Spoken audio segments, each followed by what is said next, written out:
네, 여러분 반갑습니다. 반갑습니다, 여러분. 네, 저는 서울시 강서구 마곡에 위치한 동그라미 교회 김예환 목사라고 합니다.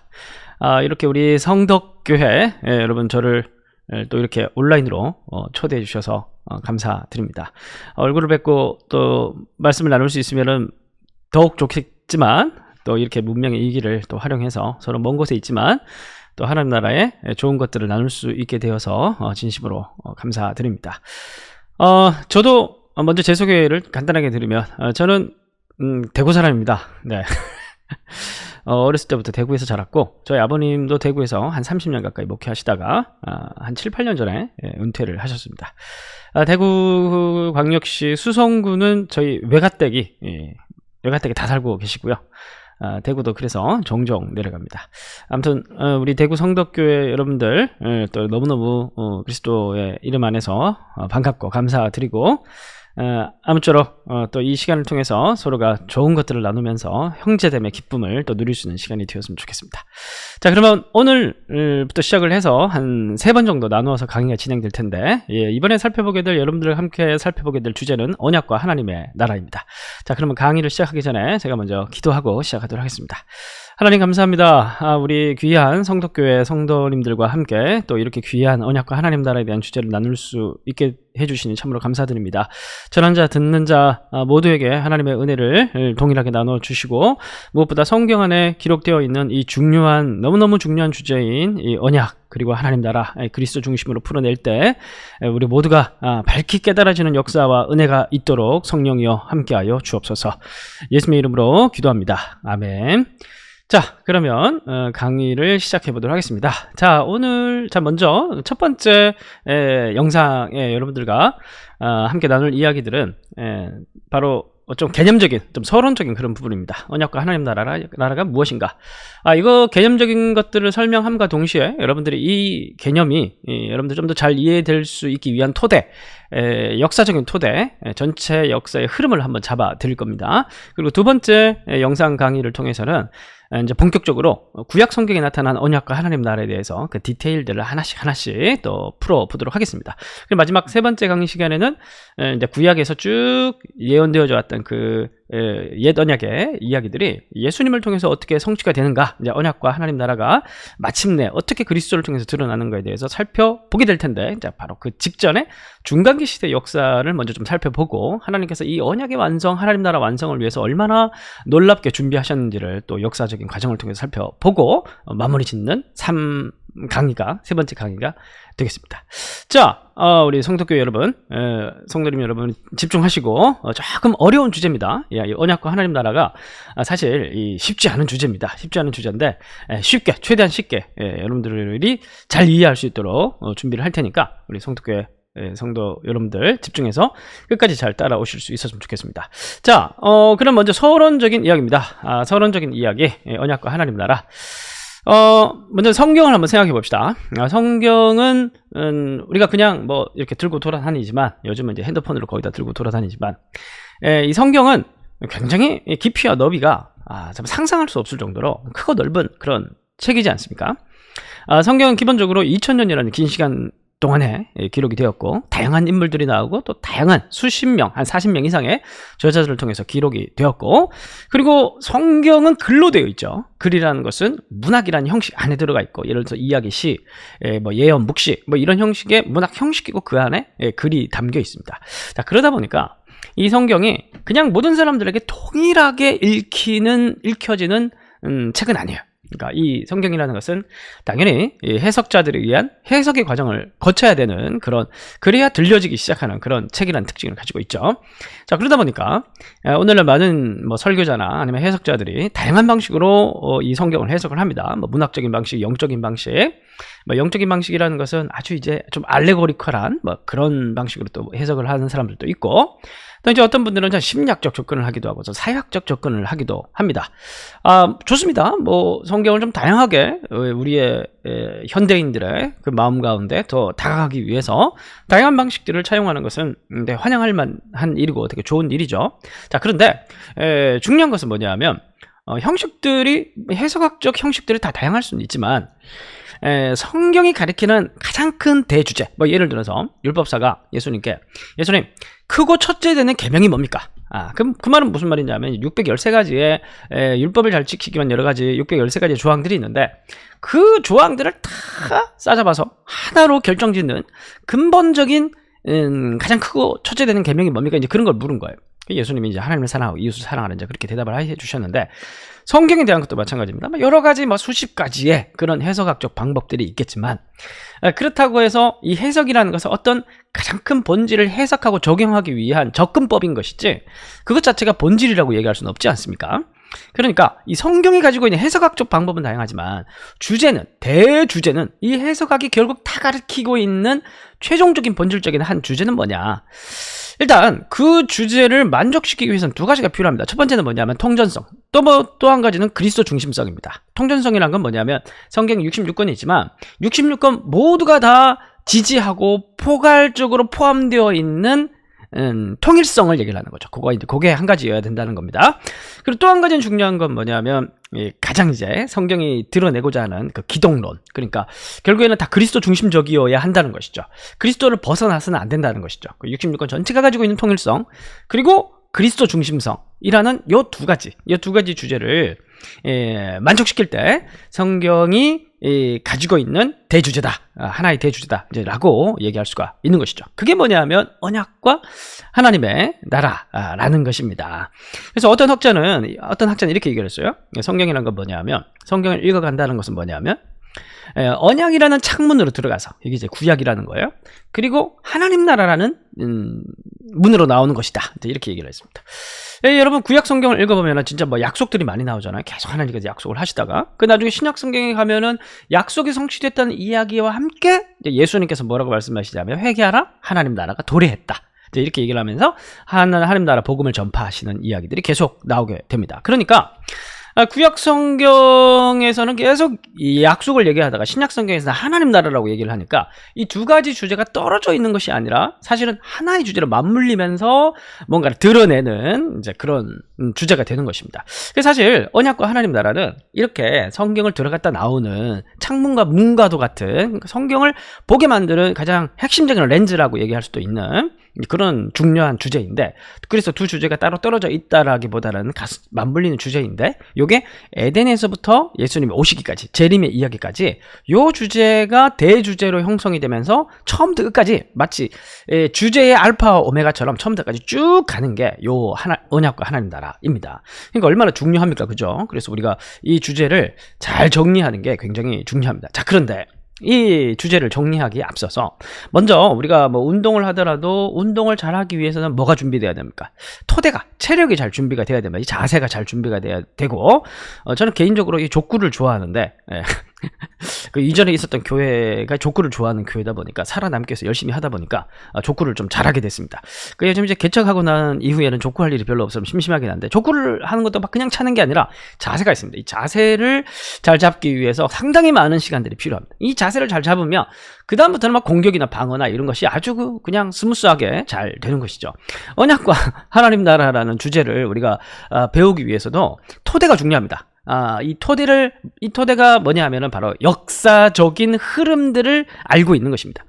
자, 언약과 하나님 나라가, 자, 보세요. 우리가 이제 여러분들 잘 알고 계시겠지만, 큰 언약들 딱 떠올리시면 뭐가 나옵니까? 아브라함 언약, 그 다음에 다윗의 언약, 그 다음에 예수님의 새 언약, 이런 것들이, 시내산 언약, 이런 것들이 생각이 나실 거예요. 근데 아브라함 언약은 주전 2000년, 그리고 다윗은 주전 1000, 예수님은 또 1세기. 그러면은 2000년, 1000년, 이제 1세기 이렇게 되는데, 시간이 2000년이 넘는 시간이란 말입니다. 이 시간도 만약에 이것이 시간과 역사와 공간이 상관없는 것이었다고 한다면 하나님께서 한 방에 주셨겠죠.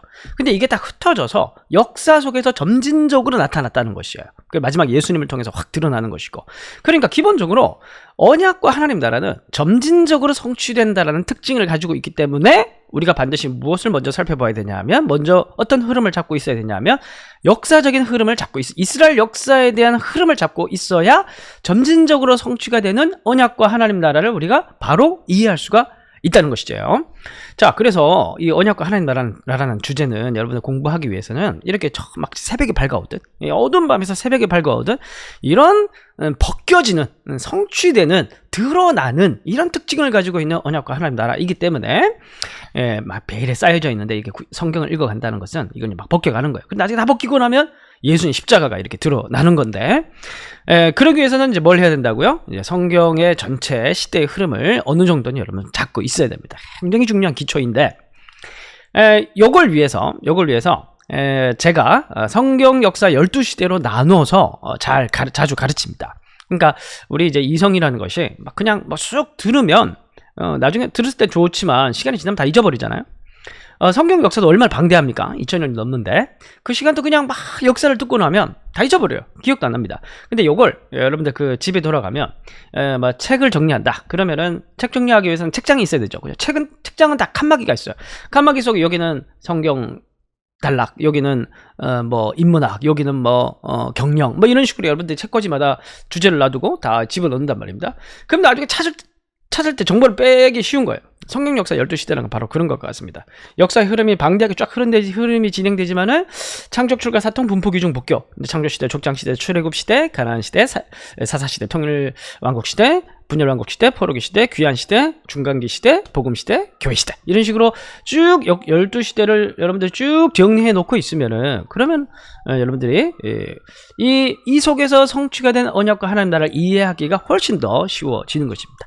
자, 그러면 오늘 첫 번째 시간으로 요 얘기들을 한번 정리해 보도록 하겠습니다. 12시대를. 자, 먼저 창조시대부터 한번 들어가 보면, 창조시대 같은 경우에는 먼저 하나님께서 천지를 창조하셨죠. 그리고 에덴 동산 이야기로 시작이 되는데, 시작부터 죄를 짓죠. 그죠? 언약과 하나님 나라 이야기는 이것과 좀 관련이 되어 있는 겁니다. 그래서 죄가 짓기 시작한 이야기부터 해서 죄가 점점 커지고 넓어지는 이야기가 나타납니다. 그러다가 선악과 따먹은 이야기뿐만 아니라 조금만 진행되면 바로 노아 홍수가 일어나서 하나님께서 물로 다시 덮고, 그리고 11장에 가보면 바벨탑 사건이 일어나면서 인류가 흩어지는, 그러니까 결국 창세기 1장부터 11장까지는 창조 이야기로 시작되지만은 죄의 이야기로 바로 이어지면서 죄가 확장되는 그 이야기가 나오고, 이게 이제 창조 시대예요. 그리고 그 다음에 하나님께서 족장 시대 아브라함을 부르셔가지고 아브라함, 이삭, 야곱, 이게 다 족장들이잖아요. 이 족장들에게 하나님께서 약속을 합니다. 땅과 자손을 주겠다. 그러니까 결국 이 앞에 창조 시대에 있었던 그 죄에 대한 문제, 그리고 이 문제를 해결하기 위한 하나님의 약속, 그 약속은 반드시 대상이 있기 때문에 그 대상이 이제 아브라함과 족장들이 되는 건데, 이런 식으로 이제 언약이 점점 그 역사 안에서 인류의 죄악이라는 그런 배경 안에서 이렇게 점점 확장되어져 가는 모습을 우리가 첫 흐름부터 볼 수가 있습니다. 그래서 아브라함, 이삭, 야곱, 요셉. 그래서 이제 이 사람들이 중요한 건 뭐냐면, 이러한 하나님의 약속을 믿는 게 되게 중요해지는 거예요. 이게 믿음인 거예요. 이게 이제 족장시대까지고, 그리고 그 다음에 아브라함에게 약속을 했지만 나중에 알고 보니까 아브라함에게 하신 약속이 아니라 아브라함의 누구에게? 아브라함의 자손에게. 그래서 하나님께서 땅과 자손을 주겠다고 하는데, 그 자손은 단순히 그냥 아브라함에게 자손 많게 해주겠다는 이야기가 아니라 언약을 받을 대상이 되는 거죠. 이런 식으로 이제 언약이 중심 줄기로 가는 겁니다. 자, 그래서 이 아브라함, 나중에 아브라함 자손들 이야기로 진행됩니다. 그 아브라함 자손들은 어떤 이야기로 시작이 됩니까? 바로 히브리 노예들. 이제 출애굽기 시작하면 바로 아브라함의 자손들이 히브리 노예가 된 상태에서 바로 시작하지 않습니까? 그래서 출애굽 시대가 되는 겁니다. 창조, 출애굽 시대. 이집트 노예로 시작을 해가지고 종살이를 하고 있는데, 하나님께서 구원자를 보내시죠. 모세라는 구원자, 중보자를 보내셔서 이스라엘 백성들을 구출해 내십니다. 그러면서 또 앞에 보면 이제 물이 있었죠. 물이 있었고 노아 홍수 때 물로 덮였는데, 이번에는 또 물에서 구원을 하시는데, 모세를 통해서 이스라엘 백성들이 물 속으로 들어가서 그 다음에 건져내는 그런 이야기가 나옵니다. 이게 출애굽기 이야기죠. 그래서 이스라엘 백성들이 나와서 어디로 갑니까? 이제 시내산 아래로 가서 시내산 언약을 맺게 되는데, 두 가지가 중요하죠. 율법을 주시고 성막을 주십니다. 그러면서 하나님께서 그들에게 무엇을 약속하시냐면은, 너희들이 내 말을 잘 듣고 너희들이 내 말에 잘 순종하면 제사장 나라가 될 것이다. 그래서 이 제사장 나라가 되는 길은 뭐냐면 계명을 잘 지키는 것인데, 이 계명은 뭐냐면 율법이죠. 그리고 율법 안에 성막이 있고, 결국 뭐냐면 아브라함에게 하셨던 그 약속이 시내산 언약을 통해서 훨씬 구체화되고 드러나고 성취되고 확장되는 모습이 진행되고 있는 겁니다.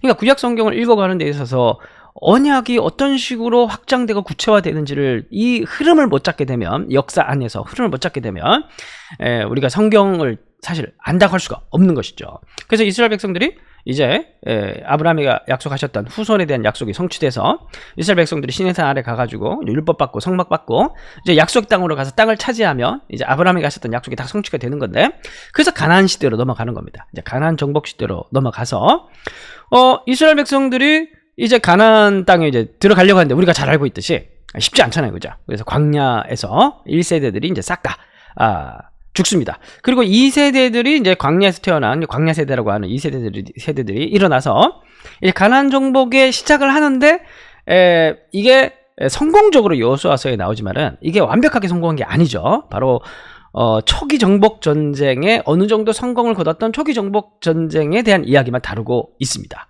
그래서 결국에는 어느 정도 이제 완벽하게 정착하지 못하고 스며 살다 보니까 이제 동화가 되기 시작하는 겁니다. 이제 혼합주의로 가기 시작하는 겁니다. 그래서 우리가 앞에 이미 이제 창조 시대에서 봤듯이 에덴 동산에서 선악과를 먹고, 그 다음에 노아 홍수 이야기를 통해서 보듯이 죄가 확장되고, 바벨탑 이야기를 통해서 죄가 더 확장되고, 마찬가지로 이스라엘 백성들이 부름을 받았지만은, 그러나 가나안 땅에 들어갔지만은 이제 죄가 점점 확장돼서 이제 말도 못하는, 이제 고칠 수 없는 지경까지 가게 되는 이야기가 이제 사사시대에 똑같이 나오는 겁니다. 패턴이 계속 반복되는 걸 우리가 볼 수가 있어요. 그 안에서 하나님의 언약이 계속해서 반복해서 무조건적인 언약과 조건적 언약이 나오는데, 무조건적 언약이 하나님께서 포기하지 않고 계속 그 언약을 새롭게 하시면서 뭔가 점점 중요한 진실로 다가가는 모습을 보여주고 있는 패턴들이 나타나게 된다는 것이에요. 그래서 동화 되는데 이제 징계를 내리고, 그리고 누구를 통해서 구원하냐면 이제 사사들을 통해서 구원하는 것이죠. 앞에 보면 모세를 통해서 구원했듯이 이번에는 사사들을 통해서 이제 구원하시는 그런 장면이 나옵니다. 자, 그러다가 얘기가 창족출가, 그다음에 마지막 통이 누구냐면 이제 다윗이죠. 다윗. 우리가 잘 알고 있는 다윗. 다윗의 시대를 통해서 이제 근데 원래 다윗이 1대 왕이 아니라 2대 왕이죠. 2대 왕으로 다윗이 시작을 했는데, 근데 1대 왕 같은 경우에는 사울은 버림을 받았습니다. 원래는 사울에게 정통성이 있었는데, 그런데 다윗이 정통성이 없음에도 불구하고 이스라엘 왕의 정통성은 단순히 혈통이 있는 것이 아니라 하나님의 말씀에 순종하는 데 있죠. 그래서 다윗은 마음에 합한 왕이어서 오히려 2대 왕이지만은 나중된 자지만 먼저 되는, 언약에 있어서 먼저 되는 그런 특징을 가지고 있습니다. 그래서 다윗과 솔로몬이 이스라엘 역사의 가장 화려한 시기를 열게 되는데, 그게 통일왕국 시대입니다. 그런데 이 언약의 역사에서 다윗과 솔로몬이 중요한 이유가 있습니다. 그건 뭐냐면, 아브라함에게 하나님께서 땅과 자손에 대한 약속을 하셨는데, 땅과 자손에 대한 약속이 언제 성취가 됩니까? 자손은 이미 성취가 됐죠. 땅에 대한 약속은 언제 성취가 됩니까? 바로 다윗의 시대에 가서요, 이게 성취가 되는 겁니다. 그래서 다윗이 굉장히 중요한 사람인 거예요. 아브라함에게 하셨던 그 약속, 이미 이제 1000년 전에 하셨던 약속이 다윗 시대에 가서 완벽하게 그 모든 경계가 다 정복이 되면서 그제서야 성취가 되는 그런 장면이 나옵니다. 그 절정으로 다윗의 자손인 솔로몬이 성전을 지으면서 완전 최절정으로 맞이하면서 그 구속 역사의 큰 한 단락에 딱 마무리가 되는 그런 장면이 나오는 것입니다. 자, 그래서 성경 얘기가 사실 여기서 끝났으면 좋겠는데, 그럼 성경 엄청 얇아졌겠죠. 거기서 끝나지 않고 오히려 이제 사실 거기서부터 시작인 거예요. 누가 올 때까지? 예수님 올 때까지. 예수님 올 때까지 계속 진행이 되는 겁니다. 자, 그런데 문제는 뭐냐면, 그리고 이제 다윗이 최절정일 때 하나님께서 다윗을 통해서 다시 이제 언약을 이제 맺으시거든요. 자, 그러면은 다윗을 통해서 이제 언약을 맺고, 다윗 언약이죠. 영원히 왕권을 내가 보장해 주겠다, 이런 언약을 맺고, 그리고 이제 솔로몬, 그리고 솔로몬 이후의 시대가 넘어가는데, 우리가 잘 알고 있듯이 왕국이 분열되죠. 왕국이 분열되고, 분열되면 어떻게 됩니까? 약해지죠. 약해지면 당연히 이제 침공을 받는 겁니다. 그래서 그 분열왕국 시대 역사를 보면 남과 북이 서로 경쟁했다가, 그 다음에 동맹을 맺었다가, 갈등을 빚었다가, 이제 뭐 그렇게 우왕좌왕하는데, 그 중에서 진짜 중요한 사건은 뭐냐면 제국이 침략하는 거예요. 그러니까 제국이 침략한다는 건 뭐냐면 이스라엘 백성들이 지금 불순종하고 있다는 특징이 되는 겁니다. 계속 이제 어떤 주제가 언약과 하나님 나라에서 계속 따라다니냐면 바로 죄에 대한 부분이죠. 단순히 개인적 차원의 죄라기보다는 민족적인 차원, 인류적인 차원, 근본적인 차원, 인간의 스스로 힘으로 해결할 수 없는 그런 불순종의 모습. 그래서 결국 이러한 이스라엘 역사에 반복되는 인간의 연약함 속에 하나님께서는 그분의 창조주 하나님께서 그 사랑과 이 인류를 포기하지 않는 그 마음을 언약 속에서 어떻게 완성시킬 것인가에 대한 궁금증을 계속 자아내는 게 이 역사의 성경 역사의 흐름이 되는 것입니다. 그래서 아시리아가 이제 쳐들어 와서 이스라엘 백성들 포로로 사로잡혀가죠. 그러면서 이제 포로 시대가 시작되는 겁니다. 722년에 이제 아시리아가 쳐들어와서 싹 다 사로잡혀 가고 남유다만 남겨 있는 이제 남왕국 시대가 되는데, 이제 바벨로니아가 일어나서 이제 586년에 쳐들어와서 남유다를 멸망시키고 사로잡혀 가게 되죠. 그래서 제국의 역사가 시작되는 겁니다. 이제 이스라엘 역사가 쭉 진행되는데, 그 다음에 고대 운동의 유명한 고대 제국, 5대 제국이라고 하죠. 바벨론, 아시리아, 바벨론, 페르시아, 헬라, 로마, 요 5대 제국이라고 하는데, 제일 먼저 시작한 아시리아 같은 게 북이스라엘을 멸망시켰고, 바벨로니아 같은 게 남유다를 멸망시켰습니다. 그러면서 이스라엘 역사에서도 이제 포로 시대가 시작되는 겁니다. 포로로 사로잡혀 간 이유는 뭐냐 하면은, 아까 말씀드렸듯이 죄악 때문에, 마치 에덴 동산에서 아담이 범죄에서 쫓겨났듯이, 약속의 땅에서 이스라엘 백성들이 범죄했기 때문에 추방을 당하는 구조와 똑같은 겁니다. 결국에는 이 추방당하는 이야기, 전쟁의 이야기, 포로로 사로잡혀가는 이야기의 원인과 핵심은 어디에 있냐면 언약에 있는 거예요. 무슨 언약에 있냐면 시내산 언약에 있는 것이죠. 자, 그런데 이제 언약에서 중요한 건 어차피 이제 주제가 계속 반복되니까 다음 영상에서 다시 또 구체적으로 설명을 할 텐데, 이 무조건적 언약이 있고 조건적 언약이 있습니다. 그러니까 조건적 언약은 뭐냐면 잘못하면 쫓겨나는 거예요. 그래서 이제 조건적 언약은 성취가 되는 거고, 무조건적 언약은 그럼에도 불구하고 하나님께서 인류를 구원하시기 위해서 스스로가 맹세를 하는 어떤 언약들이 있습니다. 그래서 결국 이스라엘 백성들도 돌아오게 되는 것이죠. 이스라엘 백성들이 착해서 예뻐서 그런 게 아니라 하나님께서 그 언약을 기억하시고 돌아오게 하는 것이죠. 그래서 이스라엘 백성들이 돌아오게 되는데, 여기에서 사용되는 게 누구 하냐? 페르시아입니다. 페르시아. 이제 아시리아, 바벨로니아, 페르시아를 하나님께서 이용하셔서, 사용하셔서, 도구로 활용하셔서 이스라엘 백성들을 돌아오게 만드는데 70년 만에 돌아오게 됩니다. 여기에 관해서는 하나님께서 예레미야를 통해서 미리 예언한 바가 있고, 그래서 이제 예언서들의 이야기는 뭐냐면, 이런 언약을 바탕으로 해서 하나님께서 그들을 심판하실 것이다 라는 부분, 그리고 또 언약으로 바탕해서 그렇지만 돌아오게 하실 것이다 라는 소망에 대한 부분. 그래서 예언서를 이해할 때도 언약을 이해하지 못하면은 모세 언약이나 이런 창조 언약 이런 것들을 모르게 되면은 예언서도 사실 근본적으로 이해하기가 되게 어려운 책이에요. 그래서 이스라엘 백성들이 결국 이제 귀한 시대를 맞이해서 하나님의 의대로 돌아와서 무엇을 짓습니까? 다시 성전을 짓죠. 그리고 종교개혁을 일으켜서 다시 율법을 읽기 시작하고 이제 성벽을 짓습니다. 결국 성전과 율법이라는 것은 다시 신해산 언약을 새롭게 하고 신해산 언약으로 돌아가는 것입니다. 그래서 언약이 되게 중요하죠. 자, 그러나 마치 무한 반복처럼, 빠져나올 수 없는 무적행처럼 이스라엘 백성들이 다시 이제 암흑의 시대로 들어가요. 하나님께서 천지를 창조하셨을 때 에덴 동산 쫓겨난 인간들이 다시 돌아오지 못하고 바벨탑으로 쭉 가듯이, 그리고 이스라엘 백성들이 약속의 땅으로 들어왔지만은 가나안에 동화되어서 하나님 백성 살지 못하고 결국 쫓겨났듯이, 중간기 시대에서도 이스라엘 백성들이 포로로 사로잡혀 갔지만 돌아왔지만, 약속의 땅으로 돌아와서 성전을 짓고 다시 그렇게 했지만 결국에는 또다시 타락해서 또 중간기 시대, 암흑기 시대로 가버리게 되는 것입니다. 참 재밌는 건 뭐냐면, 사사 암흑기 시대도 400년이고 출애굽에서 애굽에 종살이 했던 것도 400년이고 중간기 시대도 400년입니다. 이 중간기 시대는 이제 우리 세 번째 강의 때 조금 더 자세하게 이야기를 살펴보게 될 텐데, 어쨌든 암흑기 시대입니다. 근데 이 중요한 건 뭐냐면, 이 암흑의 시대가 그냥 끝나는 것이 아니라 하나님께서는 이 암흑의 시대를 통해서 오히려 역사 속에서, 역사의 주인이 되신 하나님께서 그 역사에 감춰진 그 커튼 뒤에서 하나님께서 더 놀랍게 많은 것들을 준비하시는 여호와 이레의 하나님. 그러면서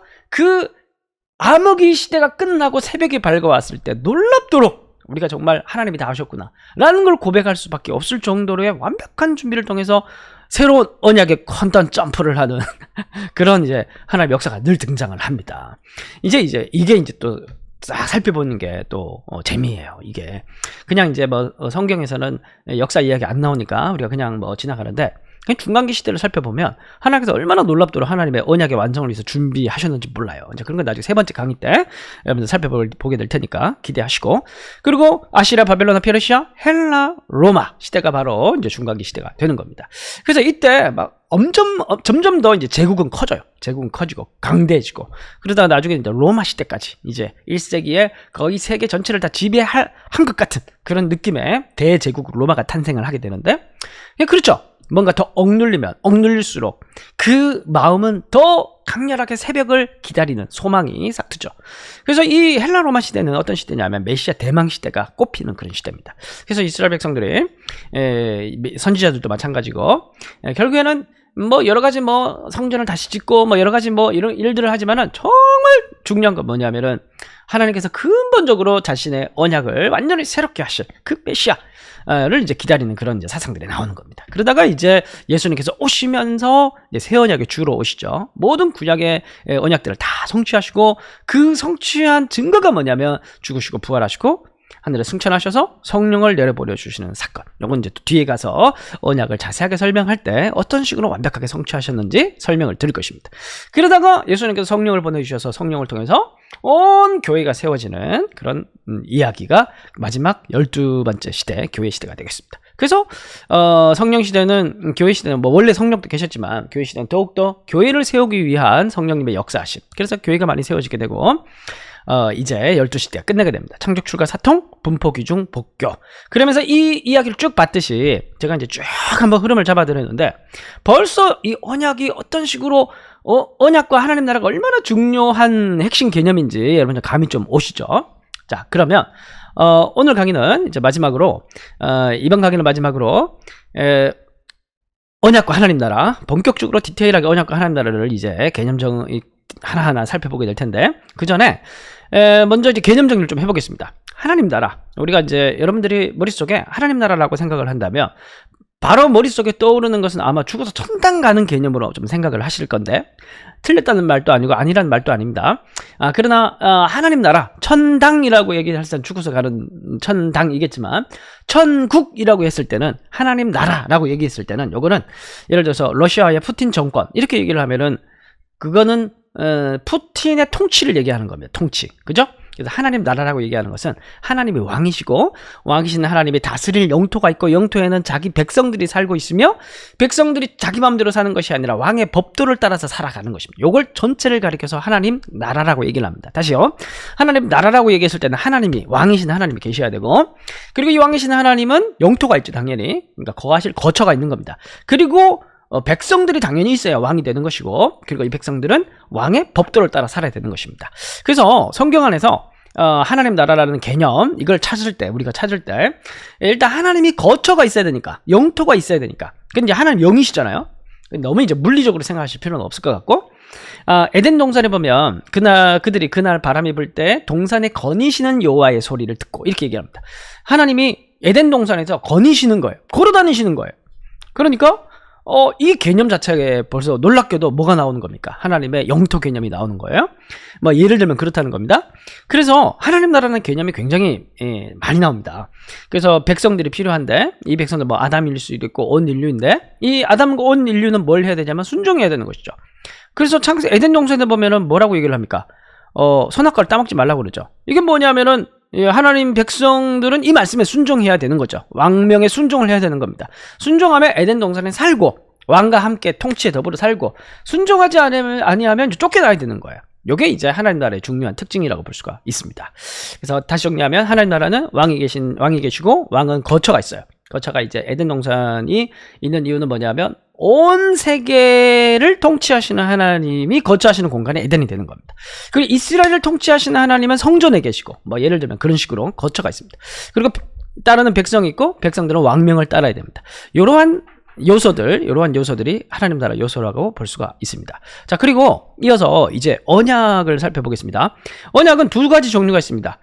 첫 번째 언약은 뭐냐 하면은 조건적입니다. 너희들이 뭘 하면 내가 뭘 하겠다. 이게 전형적인 신예산 언약이죠. 너희가 내 말을 잘 듣고 내 계명을 지키고 내 법도를 지키면 너희들이 제사장 나라가 되리라. 그렇죠? 그러니까 조건적으로 붙는 겁니다. 선악과 같은 경우에도 이것을 따먹으면 정령 어떻게 죽으리라. 이렇게 되는 거예요.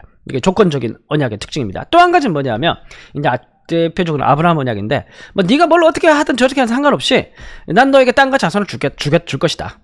이거 하나님 스스로가 맹세하는 거예요. 그러니까 다윗 같은 경우에도 너의 자손이 영원히 왕권을 유지하도록 너의 다윗의 가문을 지켜주겠다. 이거 다윗이 뭐라고 해달라고 한 적도 없어요. 그냥 하나님이 찾아와서 그 약속을 하는 거예요. 무조건적 언약인 겁니다. 그래서 사실 무조건적 언약이 되게 중요하겠죠. 이것이 전체가 예수님을 통해서 성취되어가는 그 중요한 정거장들이 되는 겁니다. 그래서 언약이라는 것은 조건적 언약이 있고 무조건적 언약의 특징이 있는데, 나중에 예수님이 이야기해서 하나님께서 성경 안에서 하셨던 조건적 언약과 무조건적 언약이 예수님을 통해서 어떻게 딱 디테일하게 성취가 되는지를 살펴보는 게 언약과 하나님 나라에 대한 이야기를 살펴보는 핵심 주제다라고 얘기할 수가 있겠습니다. 자, 이렇게 오늘 첫 번째 시간으로 여러분들에게 언약과 하나님 나라에 대한 본격적인 본론으로 들어가기에 앞서서 언약에 대한 개념 정리, 하나님 나라에 대한 개념 정리, 그리고 언약과 하나님 나라가 단순히 뚝 떨어진 것이 아니라 성경 역사 속에서 진행됐기 때문에 성경 역사 흐름이 어떻게 이 주제를 중심으로 쭉 흘러갔는가를 제가 간단하게 스케치를 드리는 시간을 가졌습니다. 여러분 교환 제가 우리 성덕교회 성도 여러분들 너무 사랑하는 마음으로 원래 있었던 텍스트가 아니라 특별히 이번에 제가 제작을 했습니다. 그래서 좀 최대한 좀 디테일하게, 여러분들 영상 이렇게 또 들으면 부족한 부분들이 있잖아요, 그죠? 저도 시간 제한이 있으니까. 그래서 여러분들이 나중에 꼭 영상을 안 찾아봐도 텍스트만 읽더라도 여러분들 좀 이해되실 수 있도록 최대한 좀 자세하게 쓰려고 많이 노력을 했습니다. 그래서 여러분들 교환도 참고하셔가지고 오늘 강의도 좀 다시 한번 더 좀 구체적으로 혼자 셀프로 공부하셨으면, 자습하셨으면 좋겠습니다. 자, 그러면 다음 영상에서는 구약에 나타난 언약과 하나님을 다룰 테니까 또 다음 영상에서 뵙도록 하겠습니다. 감사합니다.